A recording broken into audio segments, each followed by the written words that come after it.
Bom, hoje eu quero falar um assunto um pouquinho mais técnico, mas que vai ser possível qualquer pessoa entender de forma muito tranquila. Será? Será, meu? Será?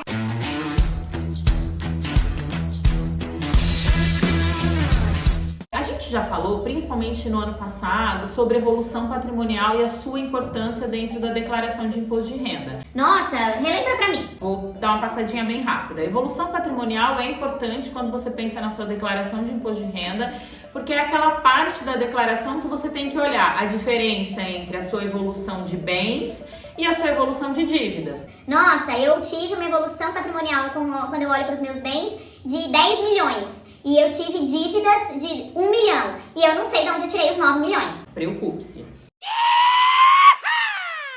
Basicamente é isso. Mas hoje eu queria falar da evolução patrimonial na atividade rural. Por quê?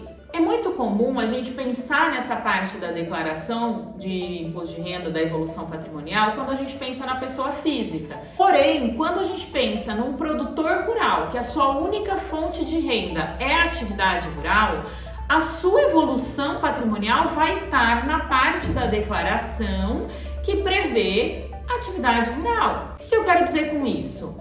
O seu rendimento, o dinheiro que você ganha para justificar uma evolução patrimonial vai estar na sua parte da atividade rural. Porém, as suas dívidas também vão estar ali na sua atividade rural. Como assim? Tô entendendo nada. E por um problema na declaração, que eu costumo falar que é um erro da Receita Federal, ela não soma os bens da atividade rural e nem as dívidas da atividade rural com os bens e com as dívidas da pessoa física.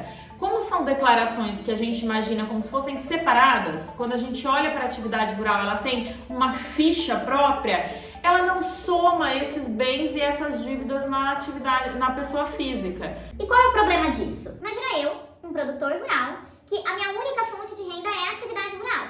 Aí eu tive uma evolução patrimonial lá na minha pessoa física de 10 milhões.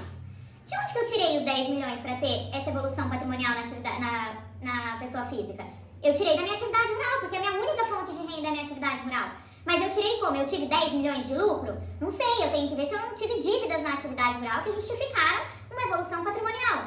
Então, quando a gente olha para a atividade rural, a gente tem que olhar para essa parte de evolução patrimonial, assim como a gente faz na pessoa física. Só que a diferença é que esses valores não são somados lá na declaração. Então, você que está fazendo a declaração de imposto de renda e tem atividade rural como única fonte de renda, você precisa parar e olhar. Bom, eu comprei uma fazenda. Essa fazenda ela vai estar lá na minha parte de pessoa física, porque é um bem que eu adquiri, que independente de eu produzir ou não, de eu ser produtor ou não, ela é um bem que eu adquiri.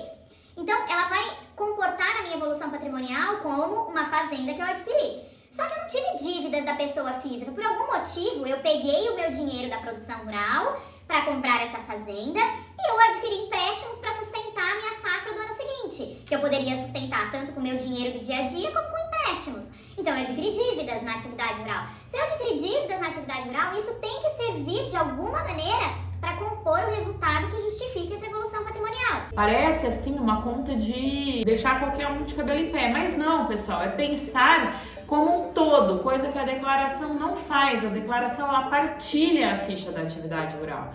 Então, você que está fazendo a sua declaração, muitas vezes você pode se deparar com essa situação. Nossa, mas eu tive uma evolução patrimonial de adquirir um bem de 10 milhões, então eu vou ter que dar 10 milhões de lucro na minha atividade rural? Porque isso não aconteceu. Não, você tem que olhar para suas dívidas da atividade rural também, porque elas te ajudam a sustentar essa evolução patrimonial. Me pede pra fazer. Então esse é um detalhe que muitas vezes passa despercebido, principalmente para quem está fazendo a declaração e que não tem tanta habilidade com a atividade rural. Então para e pensa que embora a ficha da atividade rural seja uma ficha separada, ela tem que integrar a evolução patrimonial tanto nos bens como na dívida, assim como a ficha da pessoa física.